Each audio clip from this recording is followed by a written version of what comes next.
You have 3 new messages. Don't forget the deadline. Call your mom. Did you see that post? Why aren't you responding? You know that feeling? You finally sit down at the end of a ridiculously long day. Your body is completely exhausted, but your brain, it just will not shut down. Yeah, if you're nodding right now, trust me, we've all been there. Welcome to today's Explainer. We're diving into the art of psychological comfort. We're going to unpack the source material to figure out the actual science behind overthinking, why your mind sometimes feels like this loud, inescapable, crowded room, and most importantly, how we can actually take back some peace and quiet. So, let's just kick things off with a pretty heavy but honest question. Do you lead your thoughts or do they lead you?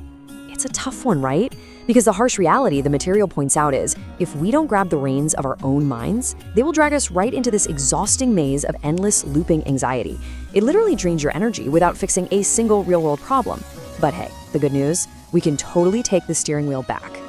All right, let's jump right into section 1, understanding your mind's constant noise, or as it's so perfectly put, the battlefield within. It is honestly kind of wild how we can be sitting in a room of total physical silence, yet on the inside, we are weathering an absolute storm. Look at this contrast. On one side, reality. You're sitting on your couch, totally safe, but on the other side, your mind. The source uses this super vivid metaphor. Imagine your mind is a room, and every single thought is a voice. A voice about yesterday, then one about tomorrow, then another one worrying about work. Suddenly, they're overlapping, getting louder and louder, until it basically turns into a raging battlefield in your head. But why? Why does our brain do this to us? Well, here is the really surprising part. Your brain isn't broken. It's actually just running on some seriously outdated software. This is an evolutionary survival mechanism. Our brains are literally hardwired to constantly scan the horizon for danger. You know, back in ancient times that kept us from getting eaten by saber-toothed tigers. But today, while you're just sitting at your desk, that constant scanning for threats manifests as chronic anxiety. So if you're a chronic overthinker, cut yourself some slack. You aren't broken. Your internal alarm system is just a little too sensitive for modern life. Moving on to section 2, thinking patterns and the anxiety trap. Let's talk about the hidden enemies draining your energy. Okay, let's dive into this list. The source identifies 4 distinct mental traps that we all fall into. These are the hidden enemies quietly siphoning off your energy. First up, catastrophizing. That's when a tiny "what if I fail" instantly balloons into "I'm gonna lose absolutely everything." Second is overgeneralization, basically believing one tiny mistake makes you a total failure at life. Third, the inner critic. We all know that guy. That harsh, unforgiving voice highlighting every single flaw. And finally, the comparison trap, looking at someone else's highlight reel and just instantly feeling inadequate. Be honest, which one of these is your brain's favorite go-to? And this brings us to a really brilliant trick our brains play on us, the illusion of anxiety. When we overthink, we get this perceived feeling of control. We trick ourselves into feeling like we're actively preparing for danger. It feels highly productive, right? But look at this. How many actual real-world problems are solved by sitting on your couch and spiraling into a panic? Basically 0. It isn't preparation at all. It's literally just a draining, closed loop. To really drive this home, let's look at how our minds are constantly trying to time travel. It drags us back to the past, right? That's where depression and heavy memories live. Or it slingshots us into the future, which is completely unpredictable, making it the perfect breeding ground for that what-if anxiety. But look at the middle, the present, right now. That is literally the only place where true peace exists. Anxiety is really just the brain's futile attempt to control the unpredictable ambiguity of tomorrow. All right, section 3, the power of awareness and reprogramming. Time to step out of that river of thoughts. Now, here is one of the most liberating insights from the material. Ready? You are not your thoughts. You are the space that observes them. Let that sink in.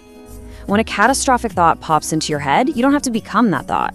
You can just be the person watching it happen. Creating that tiny, microscopic distance between yourself and your mind's chatter, that is the absolute master key to psychological comfort. So let's see how this builds in practice. The old reactive habit hears an alarm bell like, what if I fail and lose everything? But stepping into the role of the mindful observer, that changes the whole script to, okay, what is the realistic probability of this actually happening? The observer doesn't aggressively fight the thought, because fighting anxiety just creates more anxiety, right? Instead, they just question its validity, which instantly strips away its power. The material uses this fantastic metaphor for rewiring the brain, a path in a forest. Those old, catastrophic thoughts, they're a well-worn dirt trail because, well, you've walked on them a million times. New positive thoughts are like a path covered in thick brush. To forge a new path, you systematically observe the thought without fighting it. You question its reality, and then you replace it. Like swapping I can't for I can learn. And then you repeat. You literally have to walk that new path daily to forge a new automatic mental trail. But here's the catch. You can't forge a new positive path if you're constantly dumping toxic waste into your mental forest. We absorb so much programming from our inputs, digital content and news, our daily environment, conversations with others, and our own internal dialogue. If you want to change your output, you absolutely have to guard your input. I mean, if you're constantly doom scrolling the news, you are literally fueling the exact noise you're trying to silence. Which brings us to our final part, Section 4, Rituals of Comfort and Inner Peace. Let's look at some daily habits to reclaim your calm. To maintain this newly discovered mental space, the source suggests some highly practical daily rituals. Now, this isn't about achieving some kind of monk-like perfection. It's just about creating small, consistent anchors. First up, morning silence. Just sit quietly before checking your phone. Second, mindful breathing, a simple 60-second biological reset for your nervous system.